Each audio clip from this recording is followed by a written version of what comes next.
thought. So I had a quick thought and I black tax. Before I move, I post the video that I had posted and which I now have removed because I want to add this section. Black tax is not only relatives expecting you to do things, but it's the community. It is the community. I saw it with the funeral. Funerals are hectic business for the mourning or grieving family.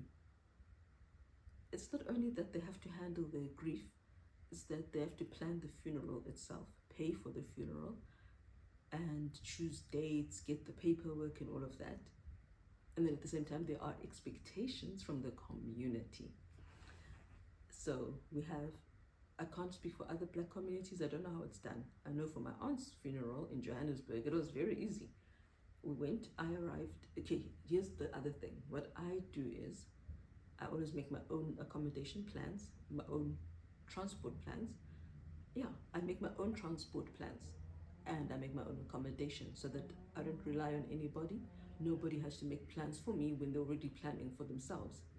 And I come as close to the funeral as possible, make sure I'm seen, listen to what's being said about this person, and then I go home. That's who I am. And it's not how we are as a community. It's from what I experienced with my mother. I don't know how many other people do this. As I said, with my aunt, I arrived on the day of the funeral in Johannesburg. I think it was Soweto. And I'm the cousin, I'm the niece of the dead person, but it was like, come go to the kitchen, make sandwiches. So we made egg and mayo sandwiches for people to eat after the funeral if they wanted to. That was the sum total of the food provided. And it was fine. I had no problem with that. The only problem I had is that now I missed the service because I was, doing egg and mayo and the smell. So my coat, I was dressed up for the funeral, not to work in a kitchen. So my coat smelled big time. But there's nothing else you need. It's a funeral, you're burying someone, you're comforting the grieving people. I didn't think there was anything wrong with that, with providing just sandwiches, But then what happened with us is, wow, people were coming. The thing is, let me say this. I know it's the norm. I know it's tradition.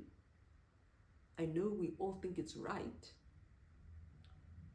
But I don't know that we're thinking about who we are going to and their needs when we do it. So people were coming in and out, different churches, and drinks had to be provided. Not just water, but special drinks had to be provided. And cupcakes, scones, muffins, some kind of baked goods also had to be provided.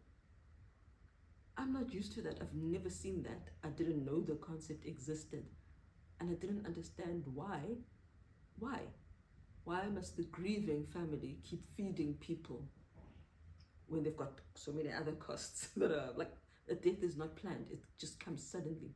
It's not like, okay, well, we didn't have any money saved for a funeral. So thankfully we had relatives who were baking things, who were bringing the drinks. I don't actually know where the drinks came from. Thankful to whoever brought them because we wouldn't have. Our goal was to make sure the necessities were taken care of, which is to make sure there is a coffin and make sure that she does get buried and that there is a hearse to go and do it, That's the necessity. Make sure that there's a pastor who will preach because they want a church service. Not everyone has a church service. And that was, make sure the program is set up for the service. That was what was on my mind. But now you have the expectations among the community, at least here, which we're not here in Blouberg where we live, but there, which was when people come, they need to be given this extra stuff. I didn't understand that. When I go and visit people who are mourning, first I go as myself. I don't go as with the church because I don't know how many other church people and other churches will be visiting. And then it's not personal. For me, it's not personal when we're just all there singing and then bye, So we go a month or two after the fuss has died down, when I know that now the people are more alone. And that's when we go and we take, for I'll mention a widow specifically, we take then, because we knew the husband had passed away, he had a job. That means now they have got less income and they have children, so let's take grocery. So we took stuff with us to them. That's how we are. That's how we are as a family. So I wasn't expecting that we need to provide for others when we are the ones who are mourning and grieving.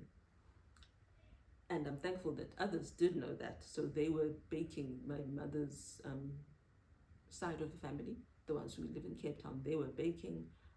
And see, now they have to use their effort to be baking, use my father's electricity, use their electricity.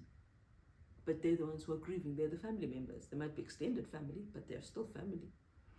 And same thing with the food afterwards. It was expected that there will be a variety, like a proper meal, like it's a wedding. That's the thing. For me, it felt like we're providing for a wedding. A wedding, oh, definitely. Let's eat together. Let's celebrate. Funeral, we're all grieving. We are all heavy. And it's unplanned. A wedding, you have got lots of time to plan for, to save for. This, there's no time to save. It was immediate. Okay, now let's go look at packages. And it's thousands. You'll see in my little blurb that I'll put in the video that it's a lot. So people have to provide, and then service also afterwards. People are saying, okay, so-and-so will bring, these drinks. And I was thinking, why can't people just come, eat, and go home? Like, what's the need of the extra fancy stuff? But that is what we do. That is what we do as Black people. We do give the best drinks, the best scones. Well, here, and it's expected. So if you don't do it, it will be like there's something wrong with you. And it's a tax. It is taxing. I don't know for other families, but for us, I am the Black taxi. I'm the taxpayer. It was a lot. It was a lot to expect from us who have our own children, especially our own little ones, to take care of. We don't even go on holiday. So to try and come up with what was needed for a whole funeral, it was only by the grace of God that it was done. But what I wanted to also say is, yes, there are those expectations, and yes, then there's the people, different groups coming to pray, coming to do a service, coming to preach, coming to sing, coming to pray, and it was different churches. And my father is 93 years old, so this is a widower, and he's old and he's unwell, but we still do the services anyway. And that's why I was thinking that, okay, this is tradition. It is the right thing to do. It's what we always do. But did we consider the actual person's condition? And I thought of the way the Saturday when we were there, Sabbath afternoon, my dad had to just go and lie down. He couldn't handle it anymore. And the person who was preaching was ended up saying, yeah, and as we can see, he's not even here right now. We're preaching to ourselves. That was the truth. They were preaching to themselves. So I don't know if we can make things different, if we can make it better, if we can make it less taxing on the grieving family or on the taxpayer, depending. I mean, some families come together a lot. I've seen it with my husband's family where they band together for their relatives and they send money. And that's actually where I got some money from my husband's relatives. That's what if that's the case, then it becomes less taxing for the family or for the taxpayers if relatives all come together and say, I will give this amount. And I've seen it among Malawis as well, Malawian people. They come together as relatives and they will chip in as much as they can. But even then, even if they're all working together, I don't expect them to feed me when I'm going to go and commiserate with them. So I would like it, one, not to be an expectation, so that people don't feel pressured that they must provide scones when maybe at home we weren't eating scones But now scones had to be given every single day, every single time. Every new church that comes in, one comes at 12, one comes at 1, one comes at 3, and people even overlapping. And then we have to provide chairs for all these different churches because there are now many people. So I wish we could change the way we do our funerals and the pre-funeral time sometimes. That's just me. And a cousin and I, she's younger than I, we were saying, no, this was just horrible. This was just too much. It was too taxing. When we die, we want our families not to suffer as much as we suffered, so to speak. We don't want any food at our funerals. If our people, our husbands, who she's also married, if our husbands can't afford, if they don't have insurance on us that will then cover catered food, rather have no food. That's basically what we're saying. And I hope that we too will leave such instructions for our family members. Tell them, you know, those who love you will not care whether they're given scones or not. They're just coming to commiserate. And I'm sure, I know, those church members would not have minded if they weren't given scones. It's just the expectation. So let's try and make it less taxing on the grieving. It's not a wedding. There's no time to prepare, no time to plan. It's not a joyous occasion. And as I said about my aunt's funeral, I don't know if I did in this one, I keep getting interruptions, but I just pitched up on the day of the funeral, and 3 of us cousins were roped into going into the kitchen while the service was going on, and all we did was make sandwiches, egg mayo sandwiches, that's all. And people who then wanted to come and snack could snack and then go home and eat. And there's nothing wrong with that too. Whatever works for the family, let it work for the family. I, as a niece, I should also not come and say, oh, auntie, how could you only make sandwiches? That is so undignified. That's also where the pressure comes in, where people who are not going to give even half of the costs towards the funeral want to make demands. Let us leave the grieving family to do what they can do. And if there's stuff they cannot do, let's offer to do it for them. Or let's just forget about it and make sure the main aspects are taken care of, which for an Adventist family like my parents was the preacher, the hearse, the coffin, the place where the burial will take place. That is actually that's the most important thing. Flowers on the coffin or not is actually immaterial. The person is sleeping, resting, and they're going into the ground. The flowers won't help them.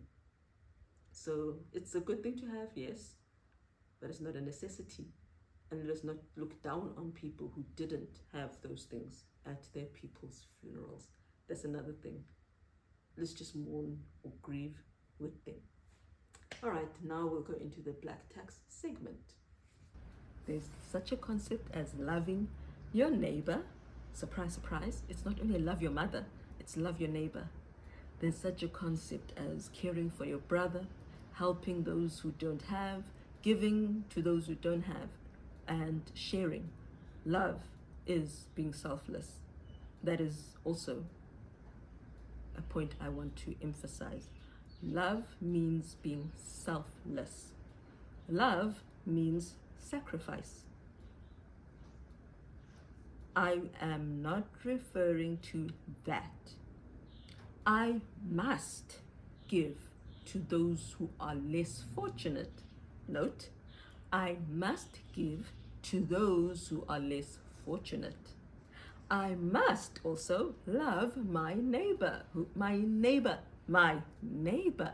is also less fortunate. Therefore, my money is not only for me, it's for my family who is less fortunate and a deserving poor person. And my money is also for the stranger. It is for the neighbor also. That is who my money belongs to. And I'm going to speak under a Christian blanket because I've seen this mostly in Christian families. So, it's us. I'm talking to us Christians. My point is this. I want us, new generation and the younger guys, the 30-year-olds, the 20-year-olds, to do better, to plan better. All right? Our children didn't ask to be born. They didn't ask to live. They certainly didn't say, please send me to grade 1 or else I will, you know. They didn't ask us to clothe them.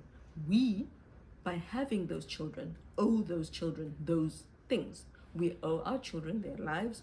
We owe our children to be clothed. We owe our children food. That is the responsibility we chose when we had those children.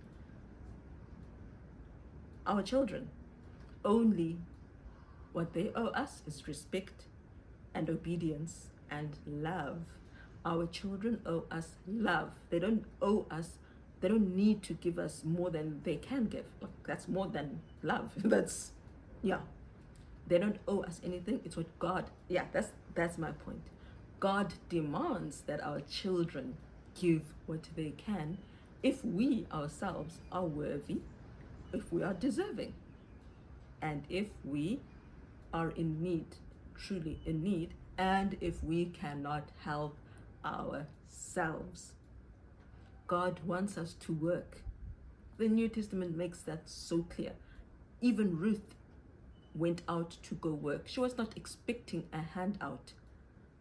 Paul, he was already working in the gospel. He should have gotten tithes because he was a full-time missionary, evangelist, but he didn't demand the tithe. He worked. If you are in a house and you're unemployed, work. Don't sit there. I'm going to speak of someone specific I know personally. All of this is going to be specific and personal because I can't speak on other people's experiences. And I'm sure I know, in fact, because I've heard it from other people, other friends. If it exists for me, it exists for you, for others in your circle. If you are unemployed, or if you only work in one job and don't even have a side hustle, if you have time, use that time wisely. If you are living, let's say you happen to be taken in by my aunt, or I'll say my uncle. Let's say my uncle takes pity on you and takes you in because you don't have a job, so you can't pay rent. If you are in my uncle's house, clean my uncle's house. You owe him that for taking you in. If my uncle is feeding you, wash my uncle's plates, wash his dishes, wash his fridge, wash his cupboards. You've got the time to show your gratitude in actions because you can't pay him. His electricity costs. It's not free. The food he puts on the table is not free. If we can't pay our uncles, then let us do the best that we can do. Use our hands, use our feet to bless those who are helping us. That is what we owe them, okay? So if you are going to be sitting in your uncle's house and upset that uncle went to the beach with his family and dared to go maybe, I don't know where, Gordon's Bay, and stayed overnight, he doesn't owe you that same trip. He's already giving you what you need. What you need is a bed and food, and he's provided that. Do not, please, don't demand more. It's his money, okay? It's your uncle's money to do what he wants to with. He's doing you a favor, honestly. It's not like he owes you. By law, he's not responsible for you. So he's already doing you a favor by giving you a roof over your head for free. But yes, let's go back to love. Love motivates your uncle to take care of you. Love motivates you to do the same for him. Selfishness motivates you to begrudge him pleasures with his money. That is selfishness. It's his money, not yours. But so many people complain that, oh, my brother bought Converse shoes and yet my children are walking barefoot. Ask the father's relatives for money. If your child is barefoot and your baby daddy is not helping, or if he's deceased, then his relatives owe your child shoes. Okay, that's the truth. And if your brother is already paying for your child's school fees, they're already giving. Be grateful. Be grateful, really, because that child is not your brother's responsibility. That child is honestly your responsibility. Our children are our responsibilities, and that is why I would cry rather than ask for anything. when I could only afford PEP clothes, and I'm not looking down on PEP clothes, but they are low quality, especially back then. I don't know now, but the material, I've actually tried some PEP clothing for myself, but the material is either like the winter stuff, it's synthetic, it's not healthy. So I would buy my children PEP clothing because that's all I could afford. I never demanded Edgar's clothing from anybody. And winter would come along. My son's jersey has holes in it. He's 4 years old. It's got holes, big holes, and it's not like it's a thick jersey either. But my daughter has no jersey whatsoever. I cried. I paid a month end to buy my daughter her jersey. I kept my son warm at home. We slept under our blankets. We played in our blankets. He put on a jacket. He put on his church jacket. I made a plan. I never asked. I didn't even ask. I mean, if my sister-in-law had known that my son needed a jersey, she would have sent 20 jerseys for my son and my daughter. That I can tell you now. But I didn't think, it didn't even cross my mind to say to her, sis, I'm struggling. We are struggling. And that's the thing. Okay, we are struggling. And it never occurred to me. But you'll find people now being demanding of people who owe them nothing. That's not Christian. Demanding when you're not owed, that's not Christian. I mean, demanding your money back when someone owes you, that's different. So there I was. I struggled along, and it never occurred to me to ask from anyone, even the people I knew had more, even the people at church who I felt, it's not that I know they have more, I felt that they had more. It never occurred to me to say, well, you look rich, let me ask you if you can lend me 4,000 Rand, or if you can give me 4,000 Rand. It didn't occur to me. A lady at church noticed that my daughter, my infant daughter, didn't have any shoes. She gave me her daughter's shoes. I will never forget that gift. And even now, every time I see her, I remind her, you blessed me with your daughter's outgrown shoes. And my daughter then had shoes. I'm not perfect, but I know that's the spirit God wants, gratitude. Second-hand goods, I don't mind. There was a time I did demand things when we were adopting our son and things were bad. I asked a friend at church, please, could you please give us any of your son's outgrown clothes so that I can, clothe my son. And she said, okay, but I don't know because I need to give my sister. So I said, okay, but if you've got any more, please share with us. That's the one time I did ask. And what did I ask for? Any clothes the son has outgrown. I didn't ask her to go and buy me clothes. Let's think of that. When we want things, let's ask for things that have been not discarded, but let's not ask people to sacrifice when there's another option. Really, let's not. There were times we didn't have any food. Friends from church would come and they would visit, pretending, I don't know what they're pretending, but they're like us, because that's what we did when we had money. We'd go into people's houses, visit them, check in the cupboards to check if they've got food, and then we'd provide food. So we had 2 church ladies who came, and I don't want to name them in case other people feel that they should have also been cared for. People's finances are finite. They're not endless. So that's the only reason I will not name the 2 church ladies, in case someone else, because we are bitter people, some of us. Instead of being grateful that, wow, at least Sis Tandy got help, you'll be thinking, but I was also struggling back then when Sis Tandy was struggling. How come no one helped me? So I won't name them. But they took me shopping and we bought food. I waited for the ravens to provide food. We never complained. We never begged and demanded. And so for me, my point is, it's not even in our mindset. It's not.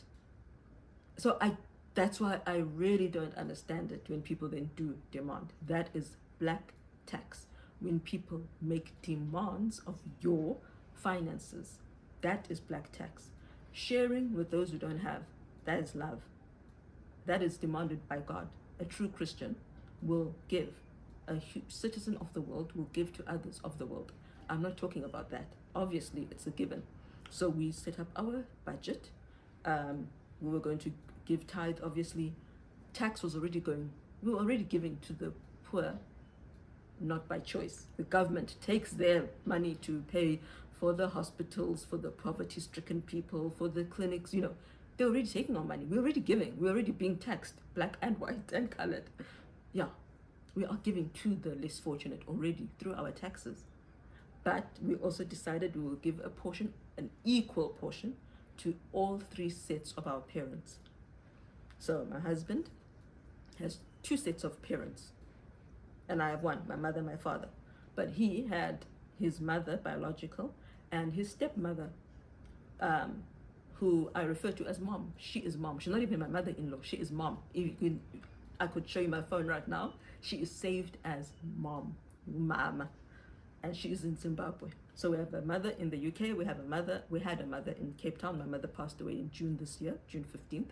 And then we have a mother in Zimbabwe who we text with, and so we give to each set of parents because we love them. That's not a black tax, that's love. Even if we were white, we would do the same. Except, as I mentioned before, whites had better jobs, so their pensions were much larger. They generally, not always of course, generational wealth. So they had homes that they inherited, or homes that have already been paid off. So they're doing less with their pensions than our black people are doing, and they've got more pensions. They've got savings, there's lots that they've got. So I come back to my white friends who have parents. I mean, they live with them. They're very kind, loving parents. So my friends live with their mothers, grandmothers, but their grandmothers have their own funding. They're not dependent on their children to not only house and feed them, but they have their own money to go to the shops and get their own clothing, to go get medical care privately. They still have their medical aid. So white parents, not all, and I'm sure there are some black parents too, especially now, they can actually give. White retired pensioners can even give.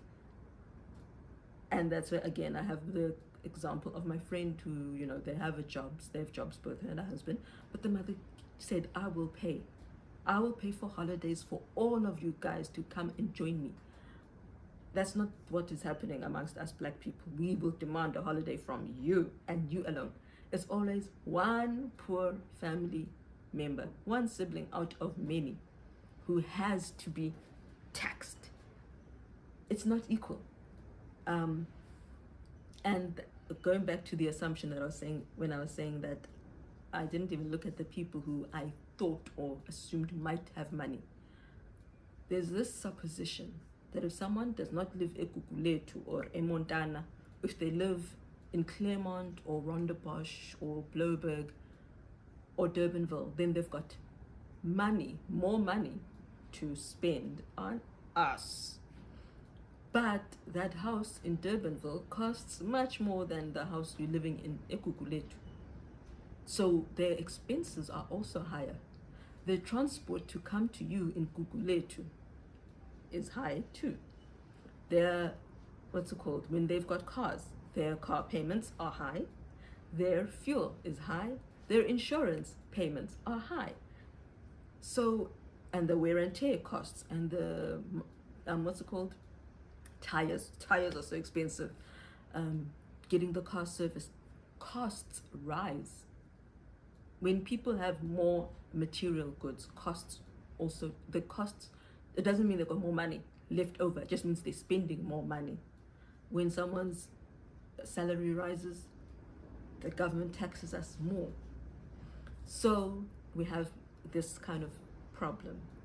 One adult child is expected by the family to provide not only for themselves, but for the rest of the family. I don't understand that. You should be happy that the person can provide for themselves, but instead we find a sense of you owe the rest of us because you're richer than us.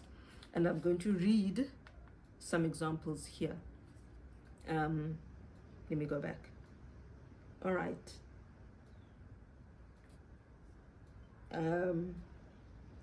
I don't even, this is just answers that I found online. I don't even have anything under my name that I can point out to show that I'm working. I'm expected to contribute almost all my salary. I can't even take myself out. And when I'm at my lowest, no one shows up for me, even when they have money. I can't pay for myself because I'm having to pay for other people. That is one of the things. As I said, we were already giving our parents because we love them.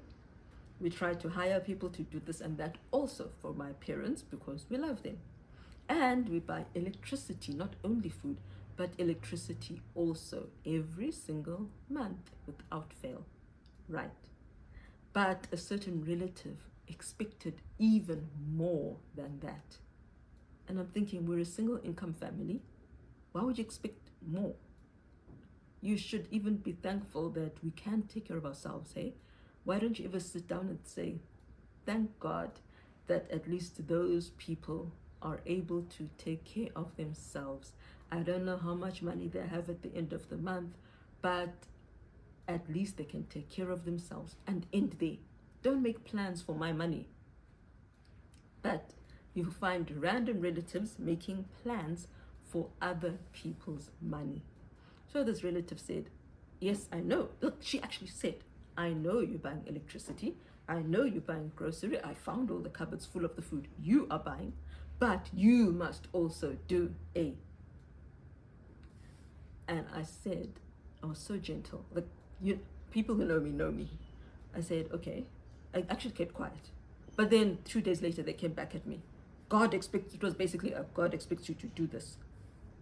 And I said, okay, for years now, I've been telling you when I have certain tests, when I have surgery, when I'm unwell. They've never actually asked me, how did that test go? How are you now? No, there's never any follow-up. It's always, you must do this, you must do that. That is a black tax situation when no one actually cares about you. That's what this person mentions. When I'm down, I'm on my own.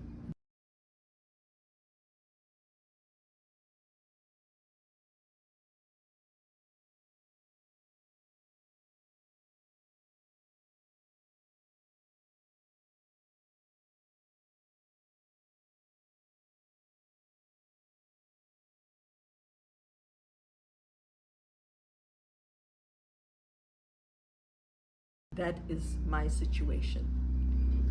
That is it. Like the homeschooling point, I'm on my own. So I said to her, I have no money. I said, as you mentioned, we are already sacrificially, because we don't have the extra money. This is a sacrifice that we are making to give to those people, and it's not a problem. But you're asking too much now. Did you ever consider the fact that all this medical care that I need, it's costing us? That's the other thing that is so sad, that we don't think that, okay, I don't know these people's income, I don't know their expenses, I don't know what they need their money for. Let me not ask for their money. Let me not demand their money. Obviously, in certain desperate situations, I'm not talking about desperate situations. I'm not talking about people who will pay the money back. This is specifically black tax. So I continued. No one is thinking of the fact that we are a single income family. I have high medical costs. I myself need help in the house. When I'm teaching, I can't divide myself, teach and clean, teach while cooking, and I'm sick. I myself don't even have part-time help because of finances. So now, why is it that you don't ask yourself, okay, I'm expecting this person, me, to pour and pour and pour, and I've never asked, hey, do you still have anything left in your bucket? That's all we want. If you want to ask us to do something that you should be doing as relatives, because really relatives can band together. I know it. I've seen it when funerals, suddenly the people can pay thousands toward a funeral. Not my mother's funeral, but that's another case. But I've seen it where the most poverty-stricken people, when they need to send bodies home, suddenly the money is available. So why is it that I, on my own, unemployed, am meant to do more than I can? Why is it that you never think, how is she doing her medical bills? And I was even paying the people's hospital bills. So it wasn't only grocery, it wasn't only electricity, it was also hospital bills that I was paying. That is the, so I asked, why don't you, think of that? I said, it's sad that no one has thought that I might not have anything left in my bucket that to pour out, to keep pouring out on that issue. And I did ask, why is it that I'm the only one who's meant to be providing? The person that you want me to provide for has relatives, their own relatives. Like I've got siblings, that person has siblings. Why are the siblings not caring for this person? Why is it my job alone? It's as if, and I was, maybe they felt something. I said, it's as if this person was just abandoned out on the street and I found them and said, I will be your mother. That's how you're acting. Like I chose the responsibility and they have no one else in their lives. And that's not fair. We are suffering. It's a mental strain to constantly have the phone calls from those people who she wanted me to give more to. I would give grocery, people would be telling me, oh my word, you brought so much and you bought from such an expensive shop. Others would be saying that. They never said thank you. Instead, they would be saying, but you didn't buy this, but you didn't buy that. And here's the thing. They don't know our expenses, but we know because we were taking care of their finances. We did the maths. They actually had more than enough to buy their own groceries, to buy their own electricity, to pay their own minuscule township rates. They had enough. What we had been doing was out of love.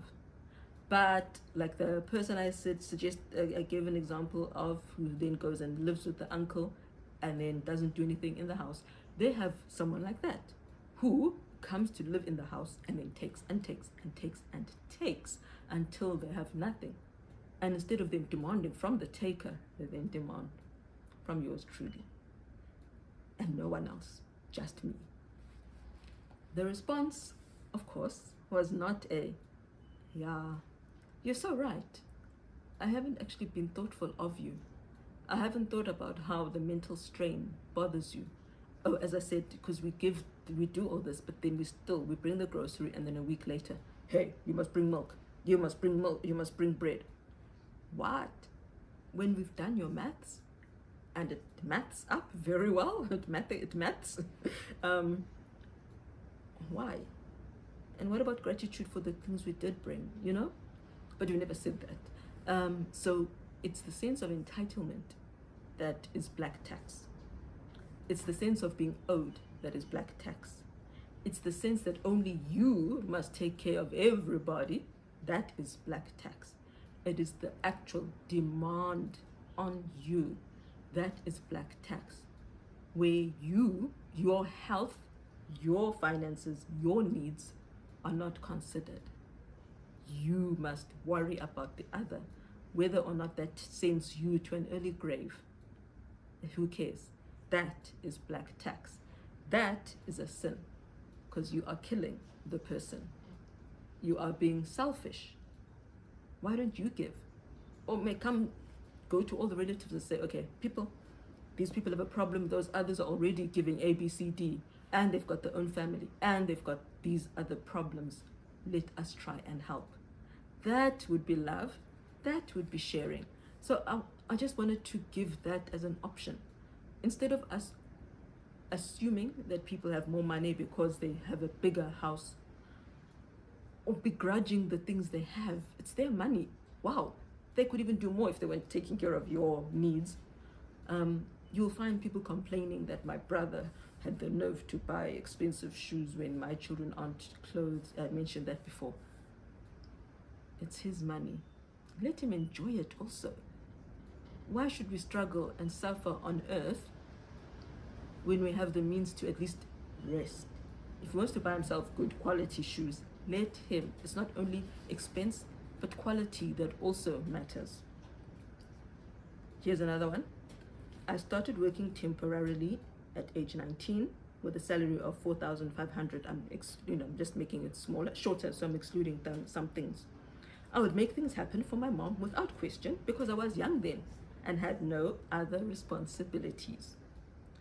At age 22, I was permanent, and now my salary was around 13,000 as opposed to the 4.5. That's when things elevated. My mom would demand things for her friends also. She would make me pay school trips for her friend's second born, who was in high school then. Whenever I'd want to do something for myself, maybe go on vacation or girls outing with her own money, hey, she'd say I'm wasting money. I'm currently pregnant and my partner and I have been saving for our baby, and mom is not happy about it because she doesn't get the allowance like she used to.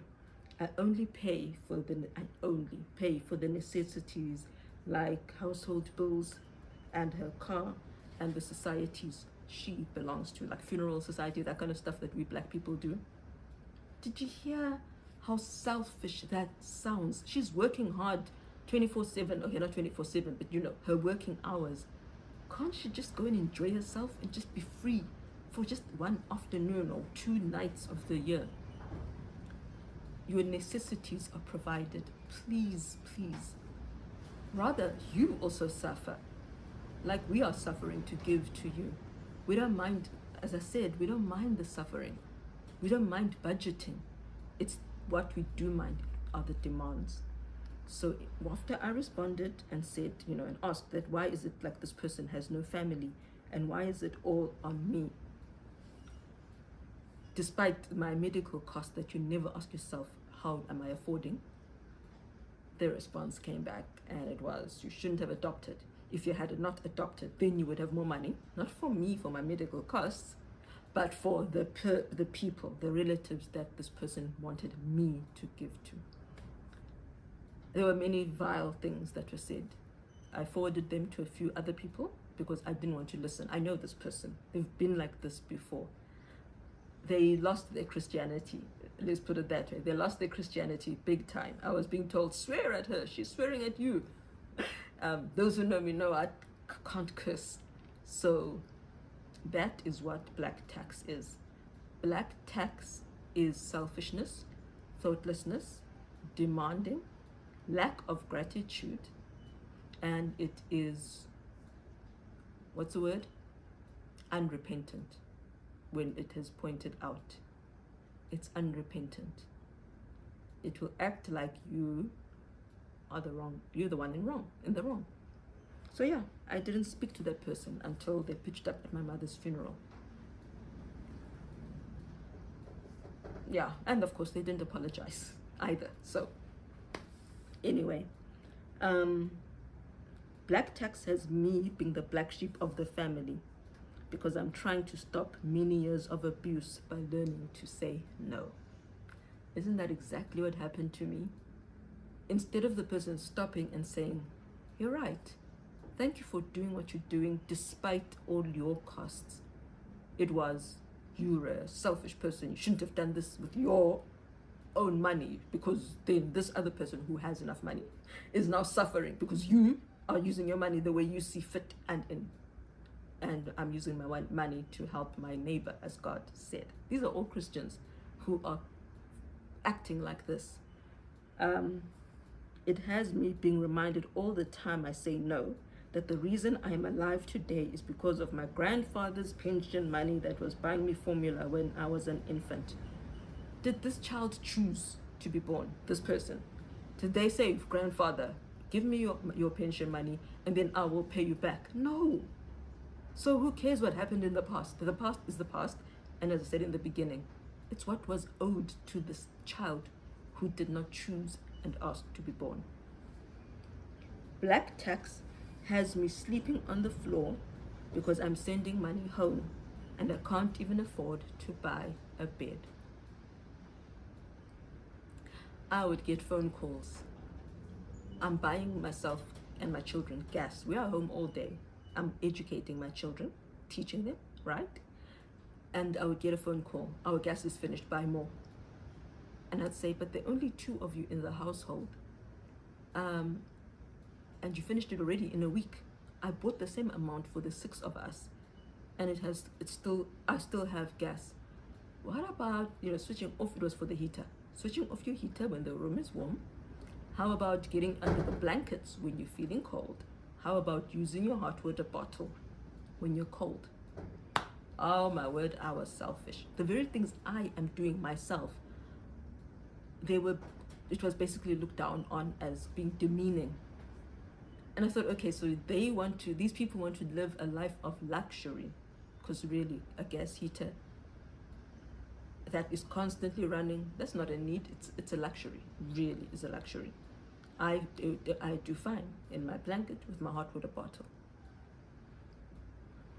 So now this person is sleeping on the floor, suffering, while the others are probably not sleeping on the floor. No, man. Here's another one. It's overwhelming when you give help to ungrateful people. It feels so heavy if they make you feel like you owe them. Helping them should be out of love, and you survive too. But if they demand, it's definitely black tax. We're blacks. Humanity is in our veins, but it mustn't lead one to depression. That is the thing. It shouldn't lead one to depression. It feels heavy indeed when they feel like you owe them, and when they're not grateful. Look at what Jesus said about the lepers who came to say thank you, and what Jesus thought about those. The one leper who came to say thank you, and what Jesus thought about the others who never said a word of thanks. They got what they needed, and they were happy. Who cares that he expended his time and energy on them? So my appeal is that we, the new generation, plan to live as I plan to live. I will try as much as possible not to be a burden on my children. If they give me anything, I will be grateful. If they don't, that's between them and God. God demands behavior of them, certain behavior, and he will be the one to call them to account, not me. So I didn't give birth to my children so that they pay me back. I gave birth so that I can love and nurture them. If I can help them, even when I'm old and retired, even better. My children are meant to enjoy their lives, to do what is good, obviously, with their lives and their money, but it's their money. Let us aim to raise children who know that their money is theirs, and whatever they give us will be accepted and acceptable and taken with gratitude. May they feel like they want to give us even more, because we are so grateful for the little that they give us. That is what I want for my children, and I hope that we will do the same. As I said, we do owe it to each other to help where we can. But if we don't, that is a sin, and that is what God will have to question us about. Let's not question each other, because we don't really know the state of each other's finances. We really don't know how much people are paying for their health or on other costs. Thank you. Yes, I'm recording in very weird places today, but I just wanted to add and finish off by saying we're still paying the black tax. We're still giving, but we also need to know that we are God's stewards, because the money belongs to him. So everything we do with him in mind. We give where the money is really needed. We give where the money will not be misspent, and we don't enable what should not happen. So yeah, the black tax continues. We still give, we still share, but it's under certain conditions, and that's that.